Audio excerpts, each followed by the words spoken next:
Thank you so much for having me, and thanks a lot for the introduction. My name is Eberhard Wolff. I'm with Spectrup. We are a consultancy focusing um, on digitalization, and I'm going to talk about how well you shouldn't overdose on domain-driven design. So if you think about domain-driven design, there are actually quite a few different techniques that you can use these days. And obviously the question is, so which one should you actually use? So this is what I'm going to talk about. And if you think about domain-driven design, um, what is it all about? And I think what we need to focus on is that software should provide some business value and it should support business processes. And what we typically are faced with are changes to business logic. So therefore, we should let the domain drive the design. And that is why I like domain-driven design so much, because I think even the name is great. It clearly expresses what this is about and what we should focus on, which is, well, the domain. And the domain should be the core of the design. So therefore, if we are faced with a question like, okay, is this a great architecture? And we are looking at an architecture like this, where there is an API gateway and a UI aggregation service, and so on and so on and so on. Well, the question is, what is even the domain? And that is something that is hard to answer here, because obviously we can't tell which domain this is for.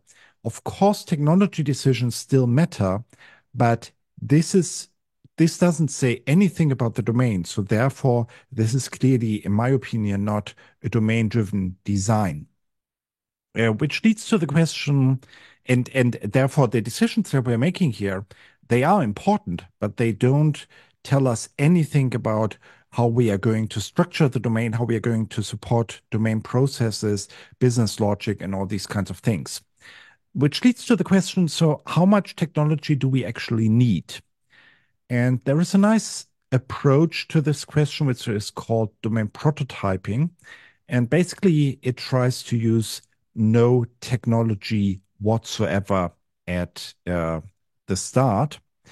So we are just going to build some kind of monolithic application, maybe a web application, maybe something that is just run as JavaScript on the client, or we could have something similar. And then we introduce a server and a database only if we need them. And this seems to be very, very weird in a way, because obviously we are going to use a database at one point, and obviously we are going to use some kind of server infrastructure sooner or later. But we are going to do that based on the information that we have at that point. So the point here is that there is nothing that we can focus on except for the domain logic. So it's easy to iterate. So we can easily do changes to the business logic, improve the business logic, do different things concerning that. And then we introduce technologies as soon as we actually need them based on the information that we have then. So if you look at databases, for example, there are relational databases, there are different types of NoSQL databases, graph databases, document-oriented databases, and so on. And if we introduce the database later, then we can actually use the database based on the information that we have at that point, which is quite a lot of information probably, because we already dived into the business logic at that point.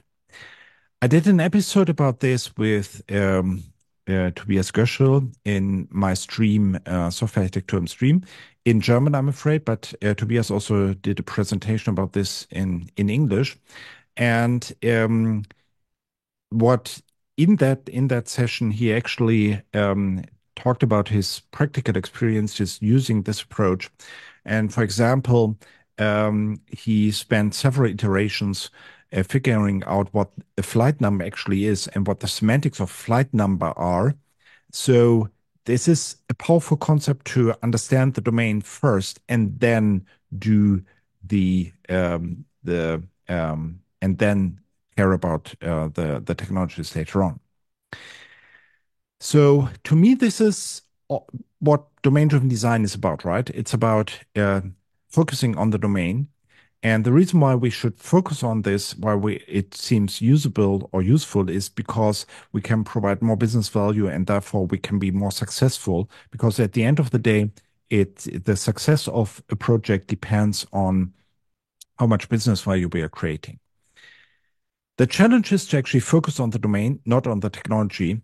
At least me, I'm a technical guy, so I did study computer science because I'm interested in software and technology. So therefore, focusing on the domain is somewhat hard because it's not really what we are in for. And the general advice is to let the domain drive the design. And these days, it's something that I'm repeating quite frequently in some discussions, that we should focus on the domain and that the domain drive the design. Okay, so much for domain-driven design in general. We are going to talk about advices for more concrete approaches later on. And the next thing that I want to talk about is core domain. So core domain is the result of, well, a simple thing that you notice sooner or later if you develop software, and that is that not all parts of your system will have the same quality. So therefore, you need to set priorities and you need to define a core domain, which is the motivation of the project. It's what differentiates us from our competitors, and it should be a small thing, a small piece of the software, and we should invest effort and top talent into that. So that's the core domain. And obviously, if you set priorities, then there has to be stuff that is, well, maybe not that important after all. And those are, for example, generic subdomains. There are also supporting subdomains, but I want to talk about generic subdomains first. So those are the parts where there is no specialized knowledge. It's still essential to the functioning of the system. And we would identify some cohesive subdomain then that is not really part of the motivation of the project, but is still very important. The typical generic subdomain would be bookkeeping. So that is something that probably doesn't differentiate us from anyone else, but it's still very important because if we don't get it right, then, we have quite a few problems and we might even go to jail eventually. And let's imagine that we have a system consisting of invoice processing. So the part of the system that creates the invoicing.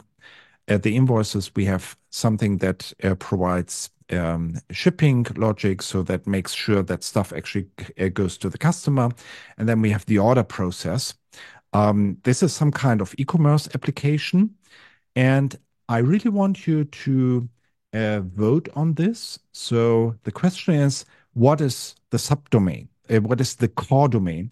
What is the most important part of this specific system? And I'm going to put a link in the chat. So that's the link. And if you go to that link, you should be able to cast your vote and vote on what you think is the core domain. So it's either invoicing, which creates the invoices, or shipping, which does the logic for getting stuff to the customer, or the order process. And we'll wait a second while the votes come in.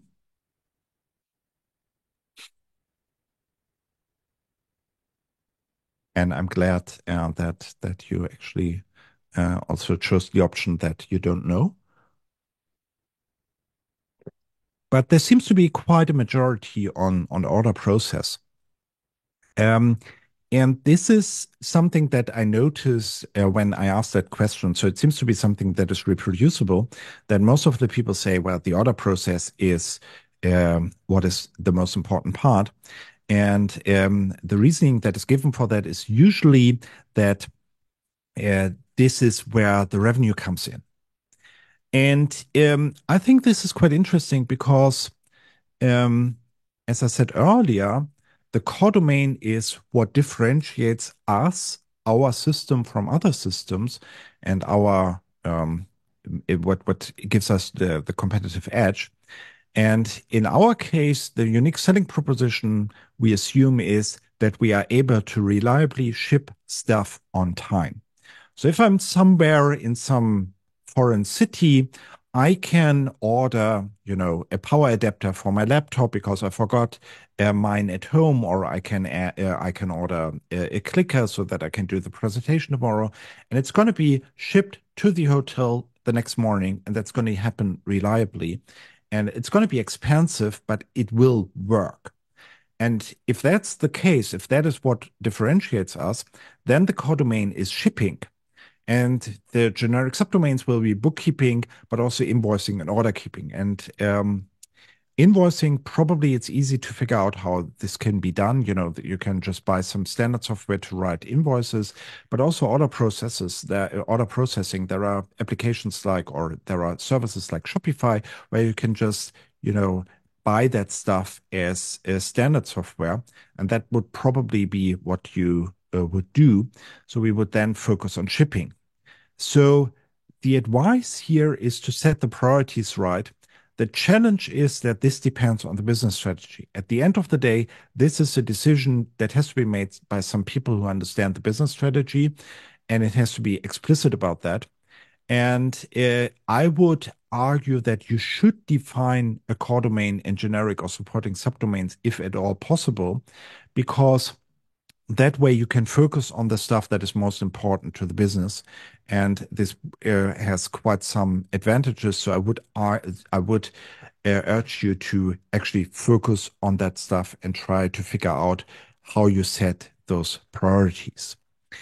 But that brings me to the next problem, and the next problem is the business strategy, because the core domain, well, this is one of the things where, as I said, we should let the domain drive the design. So the business strategy defines what the core domain should be, and the core domain is clearly not a technical decision.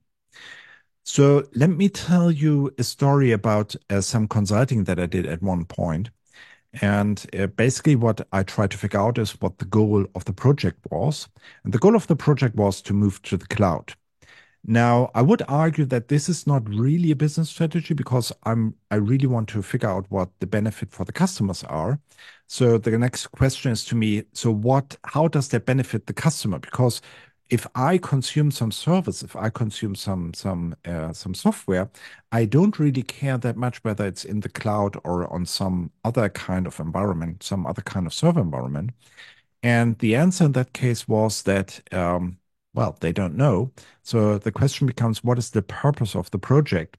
Now, the cloud obviously has some benefits, right? So you might argue about cost reduction. You might argue that it provides you more flexibility, but you have to break it down, in my opinion, to benefits that the customer actually notices. So if it's about cost, then it should be more cost efficient to the customer.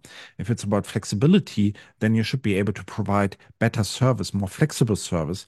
But this is all stuff that wasn't really explained or wasn't really that clear. And now it is somewhat complicated what you should actually do in that position because you can provide a huge improvement if you are able to execute on the business strategy. Because then you can actually say, okay, we are building something that is really, really important to the business. But on the other hand, this might be off limit. So if you ask me to do some consulting, usually it's about software architecture. I wrote books about that. And you would probably not ask me to consult concerning business strategy. So it really becomes somewhat complicated in that situation to do anything useful because you can't really provide feedback on the business strategy. And in that case, it's basically what the project did, right? This is what the project does. It moves the system to the cloud, and that's it. And there might not be some explicit benefit to the customer. There might not be a real sound business strategy behind that. And then you might not really have business value. And there might not even be a clear business strategy. So in some other project, I actually asked about the business strategy, and it seemed that it was somewhat secret, and nobody actually was supposed to know about it. But at the end of the day, I figured out that probably it doesn't really exist. So therefore, on the one hand, if you ask about the business strategy, there's a huge potential for optimization. But on the other hand, the question is whether it's really your concern. And in typical projects, there are product owners and several other people who are probably more concerned with the business strategy. So you should ask them and try to figure out what the business strategy is in close collaboration with them and try to execute on it. But my advice would be to understand the business strategy, but my advice would also be to understand your role and try to figure out how much you can actually ask about the business strategy and how much you can influence it. So let's go to the next concept. The next concept is the bounded context. And the bounded context, again, it's a great name. So it says there are bounds, and inside those bounds, there is a model defined. So that's basically code and a ubiquitous language. Ubiquitous language is a set of terms that is ubiquitous in the sense that it's in the code as well as those terms are used when talking to domain experts. So ideally, you should have some terms like customer or invoice that are in the code as well as they are used in the communication to the business experts. Usually, bounded context would be handled by one team. An example would be order process, delivery process, basically what I gave in the graph concerning the bounded context. Why this is interesting is because bounded contexts are actually modules, so it's something that helps you to structure your code. But on the other hand, no other concept is so poorly understood, I'm afraid. So let's talk about an example. So here is invoicing. So we have some functionality. Basically, what it does is it takes in an order and then it prints out some invoice. So on the invoice, there would be the billing address. It would give details about the products that you purchased. It would give the price, and it would also give the VAT, value-added tax, that should be added, and then it should be added to the price, and will be handed over to the state. So we now have a module that does this. It prints out those invoices. And now we have the next functionality, and the next functionality is calculating the value-added tax. And I decided that both of these functionalities should be in one module. Now you could argue, well, this doesn't really make a lot of sense because VAT calculation is too complex, or maybe it uses different terms, even though I would be surprised about that. So I would argue that the terms are actually quite similar, so it's probably the same ubiquitous language. And whether we put them together in one module, that's actually not what concerns me the most. What concerns me is that more often than not, if there is some discussion about modules, there are so many different aspects that people talk about. So they talk about how things change together, how there should be encapsulation, these kinds of things. And I would urge you to just focus on the functionalities and focus on functionalities that should belong together. So do what I'm doing on this slide, and it's fine if you come to different conclusions. It's just that you should focus on that decision, whether stuff belongs together from a domain perspective. Let the domain drive the design.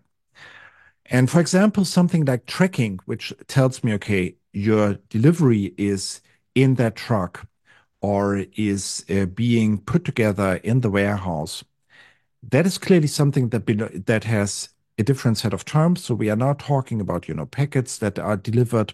We are talking about the size of products that doesn't really matter for the invoices. We talk about how heavy they are. So if you order, for example, a dishwasher, that's going to be provided, that's going to be very different concerning delivery from, say, a laptop, while from invoicing, they are basically the same thing, right? Because it doesn't matter whether you're buying a dishwasher or a laptop from the invoicing perspective, but it matters a lot from tracking and also from delivery. And again, here are two functionalities that I think belong together. Delivery is the process where you figure out whether stuff should be put together in one packet and how they should be sent to the customer. And as I said, dishwasher will be quite different from a laptop. So we have the next point of context, which is shipping, and then we have the shopping cart. Again, we have different terms here, like, well, the shopping cart, and we might have some functionality like accepting an order, where we get the stuff in the shopping cart and actually make it an order. And this would be the order process. So now we have three bounded contexts. And as I said, we focused on functionality. Now, obviously, if I ask you to implement any of these bounded contexts, you will need to figure out which data is needed. And for invoicing, for example, we need the customer because it's the customer that is invoiced. And we need, for example, the billing address. And for the product, we need the price. And for shipping, we again need the customer because we need to figure out where to send the stuff to. And for the product, we need, for example, the size again. And for the order process, we need product preferences that the customer might have. And we might need marketing information concerning the product. Now, the interesting thing is that the customer might actually be different for each of these bounded contexts. So, for example, if I buy something and the invoice goes to SwagLab, then the order, the customer for invoicing is SwagLab GmbH, while for shipping, it's myself. And the address is therefore quite different. So SwagLab is in Hamburg. I'm living in Kaiserslautern, and these addresses are therefore quite different, and also the customer is different. I'm the one who that stuff is sent to, while the invoice goes to SwagLab. And this means that depending on the bounded context, terms like customer might be defined differently. Now, in real life, you might have some kind of data system. So, for example, you might have some system that is concerned with customers and knows everything about some customers. And then, there is a problem here because here you would need to model the customer differently in each bounded context, while here everything is in that one bounded context and is in this one system. And as I mentioned, these customers might be different depending on the bounded context that we are talking about. And in reality, those systems do exist, and it's probably not easily possible to remove them. So you need to compromise in one form or another. And I did an episode about that again in my stream in German, I'm afraid. So sorry about that. My advice concerning bounded context is that this is one of the core techniques of domain-driven design, in my opinion, because they provide great coarse-grained modules.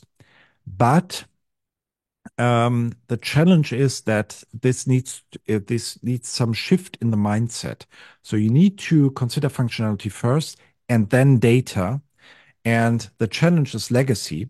So in my opinion, or my advice would be to consider domain aspects at least in your next design session, or maybe generally in each design session. So try to focus on functionality, domain functionality in your design session. Stop thinking about how stuff should be encapsulated, how stuff changes together. Just focus on the functionality. And this is, I think, a good exercise.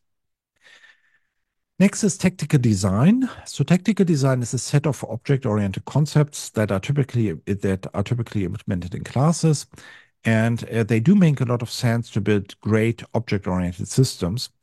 And some patterns are domain events, for example. Those are objects that encapsulate something that happened in the domain, something that some domain expert is interested in. Entities are simple objects that have their own unique identity, while value objects are objects that are, well, just represent some value. So 2 euros are 2 euros are 2 euros, while me as a person, I'm different from someone who has the same values, right? So someone who has the same name, lives at the same address, has the same birth date, still two different entities, while for value object, 2 euros are 2 euros. So there is no difference there. And usually those are structured together in aggregates. So usually a customer would consist of several entities, like the address, for example, or maybe the address is a value object, and the name and these kinds of things. So therefore, an aggregate would consist of multiple entities and value objects, as the name suggests, right? It's an aggregate. Factories encapsulate the creation of complex objects such as aggregates. Repositories provide access to a set of all existing aggregates. So there might be a customer repository, for example. Services provide the a place for business logic that cannot live in an aggregate. So if you have some kind of process where at the end an order is created, this cannot possibly be part of an aggregate like an order, because the order is created in that process. So therefore you need to have a service there. I think those are great guidelines for object-oriented business systems. And they tell you which classes to typically create. I think the problem is that this is often misinterpreted as the core of domain-driven design. So when I started with domain-driven design, this seemed to be all what domain-driven design is about, but really it's not, because the challenge is that you can still have classes like this, customer repository, customer aggregate, invoice aggregate, and so on, and still not talk to the domain expert and still not really understand the domain logic. So therefore, my advice would be to use these, because I think they are quite valuable, but you should still have the domain drive the design, which means you need to talk to business experts and do these kinds of things.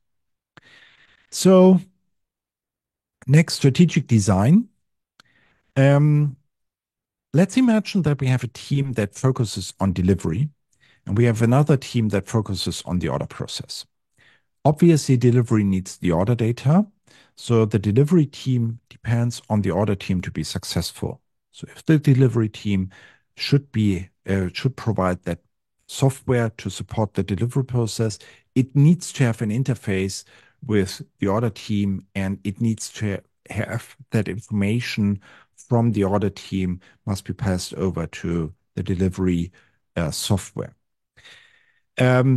This is just a result of the split into several different bounded contexts that we came up with, right? So as soon as you have that split, you will have upstream downstream relations, as in one team will depend on another team to be successful. So delivery is the core domain, as we said, and now the core domain depends on order. So what now? This is a problem because it means that the most important part of our system depends on some other part of the system. And the solution is customer supplier. So the idea is to factor downstream priorities of, we call that customer, into the planning of the upstream team. So now we make delivery a customer to the supplier order. So delivery will get support from order, and we negotiate and budget tasks. So basically, the product owner of delivery goes to the product owner of order and says, okay, we need that feature. We need you to support us in this way. And order will somehow provide that support, and we would negotiate when this can be done and these kinds of things. So if we have that, so that means that the priorities go from the customer delivery to the supplier order, and we somehow have a collaborative process to negotiate and budget tasks.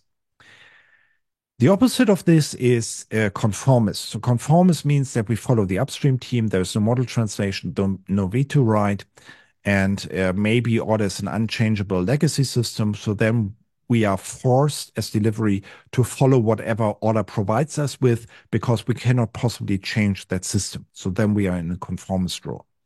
So then we need to follow order, and there is just no way to influence order anymore because it's an unchangeable system. So in that scenario that we are talking about, we might end up with customer supplier or with conformist, depending on some circumstances. I did again a stream about that in Softwarearchitektur im Stream, again in German, I'm afraid.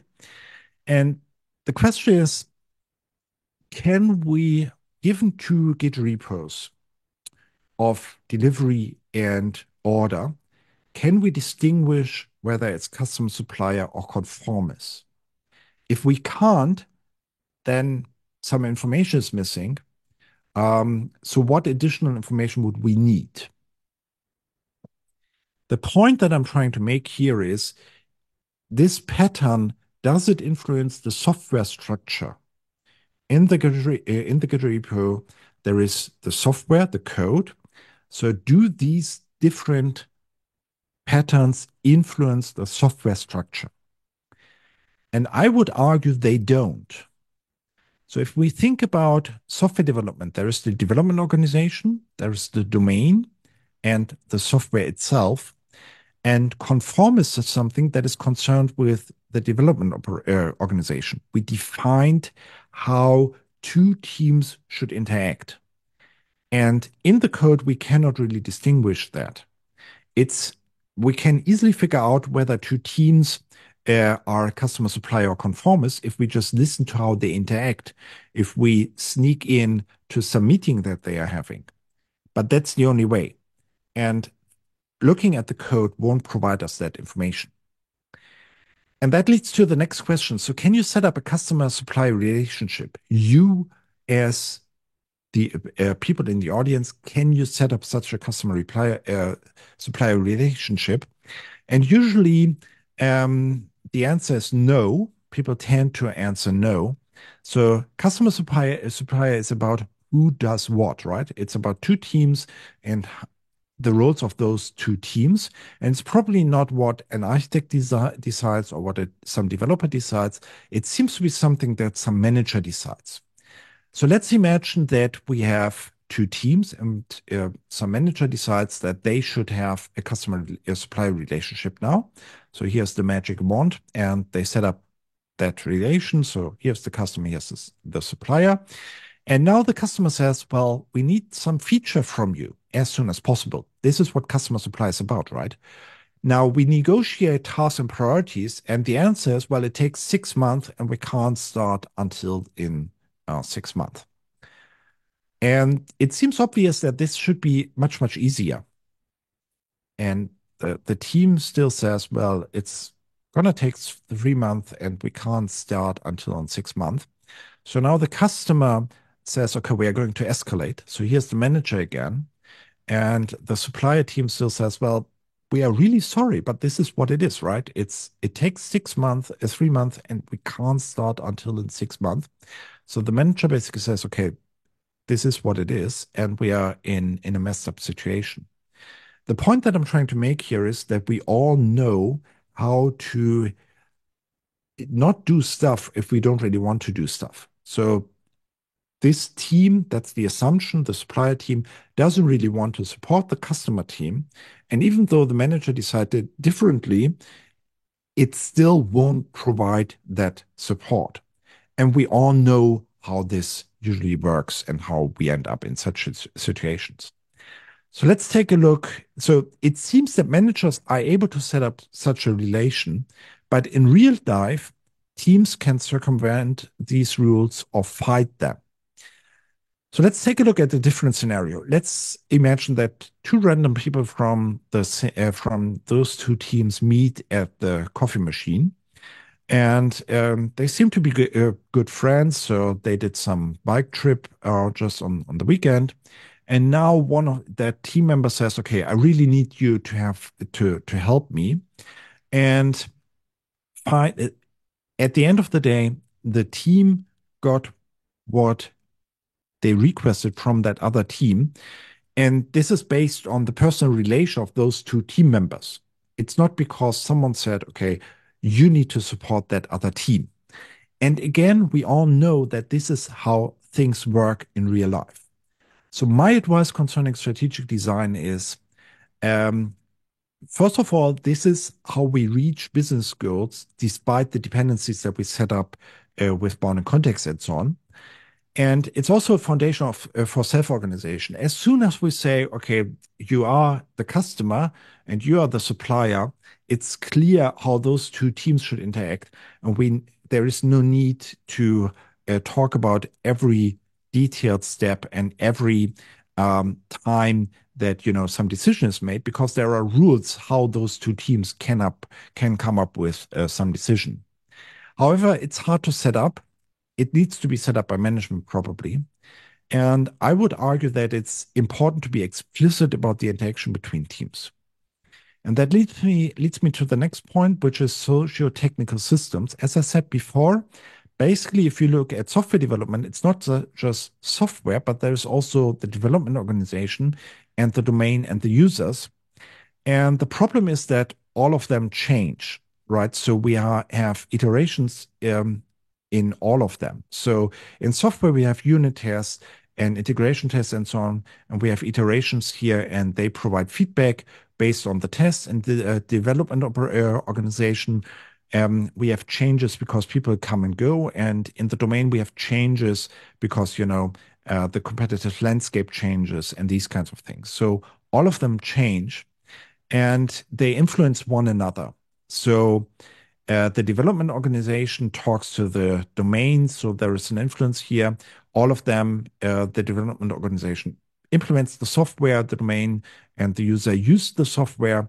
And as soon as there's some kind of software, they have new ideas, so they will, have again change the what the software should be about, and there will be new requirements. So all of them influence one another. And now we have a pattern like customer supplier, which seems to change the development organization. But really, what it does isn't that clear because, as I said, if some manager says we are going to set up a customer supplier relationship, it doesn't necessarily mean that those two teams really do collaborate. And there will be some influence on the domain, there will be some influence on the software, but it's hard to predict what it will be like. And again, it depends on the personal relations and these kinds of things. And therefore, a pattern like customer supplier seems to be, well, a deterministic, easy to follow set of rules to implement some part of the organization. But I don't think it works that way. In real life, you need to try it out and see what happens. And this is how you should do things. So my advice concerning socio-technical systems is that this is a better model to think about what we actually do. They behave very different from software because they are complex. So people behave differently from software. They're not deterministic. And a lot of the stuff that I talked about, I mean, solving problems at the coffee machine is something that we probably do every day. So therefore, we need to be more aware of it. It's not really that big news. It's about, being aware of that and actually be explicit about it and actively use that. Finally, collaborative modeling. There are several different techniques there. So event storming, for example. Event storming is a workshop format to understand complex domains by Alberto Brandolini, and he wrote a book about it. And there is also a pretty old blog post about it. And basically, the idea of event storming is to build a model of the business flow across all silos. And it's actually at the core um, not that complicated because you're basically using events. So something happened in the domain and you're trying to bring them in an order. There are several steps about that, and you can also redefine it. Um, what why I like collaborative modeling is because it's about the development organization and the domain and the user, and it brings all of them together, and it provides a means for them to talk to one another. And as I said, domain-driven design is about the domain driving the design, and this is how you can actually do that. You can have those collaborative modeling sessions, and their domain experts can express their expertise in a low-tech fashion. So therefore, it's quite useful. There are other types of collaborative modeling, so domain storytelling, context mapping, business model canvas, bottom context canvas, and so on. Again, I did an episode about the event storming with Nicole Rauch in German again. Also, we talked about specification by example, which is another technique to figure out what the domain is really about. I did an episode about domain storytelling, again in German, I'm afraid. My advice concerning collaborative modeling is it's a technique to understand the domain, and it also facilitates collaboration. This is where you can actually bring all of the people together in one room and let them collaborate. And this is, I think, the most important prerequisite to have people to have the domain drive the design. You need to understand the domain. You need to therefore understand the domain experts, and this is how you can actually do that. A challenge is that you sometimes rather focus on the artifact and the processes instead of the collaboration. So there are two things here. At the end of the day, there is some artifact there, right? All the events. But that's just one part. The other part is that you did collaborate to achieve that, and it became obvious which roles there are, who is expert on what, and so on. And that's also very, very valuable because it means that you did collaborate on that, and that you have some foundation to build more collaboration on later on. A challenge is to get the right people. So you need to have domain experts. And those are not necessarily the managers, but rather people who really know the domain. And it's hard to figure out who they are. And I think this is quite important. It's about the collaboration, about the domain. So therefore, I think it's one of the most important techniques. In conclusion, let the domain drive the design, not the technology. That's probably the most important takeaway from this presentation. Business strategy, it has a huge potential, but I'm not sure whether it's your call. Bound context, building modules by functionality is something that is very useful, and you should definitely do it. Technical design, great object-oriented design, but it's not necessarily domain-driven design, because you can come up with classes that have the right names and do the right thing, but are still very different from what the domain is actually about. Strategic design, question becomes how you can implement that. And as I said, there are ways to do that for every one of us. Socio-technical systems, there is no easy recipe to follow this. It's rather that it provides you some insight about what software development is actually about. And collaborative modeling is a way to facilitate collaboration. I did quite some episodes at Software Architecture Stream about domain-driven design, some of them in English. I also did quite a few episodes about socio-technical systems, again, some of them in English. If you want to dive deeper into this topic, and if you're looking for some support, there is an easy startup package for consulting. So that's a 60 minutes consulting. It's online. It includes a report. It's 100 euros. So it's very moderately priced. You can just book it online. If you enjoyed the presentation, feel free to send an email to this email address or use the QR code. You will get a link to a OneDrive, and on the OneDrive, there are the slides, some of my free publications, and also there are sample chapters from my other books. Um, if you do use the email address, that's an Amazon Lambda script that answers that. So your email address will be locked for 14 days. It's not going to be used for anything different than sending out those emails. And I will handle wrongly addressed emails myself. So that's sort of the data privacy advice here. Thanks a lot for listening. I think we still have a few seconds or minutes for questions.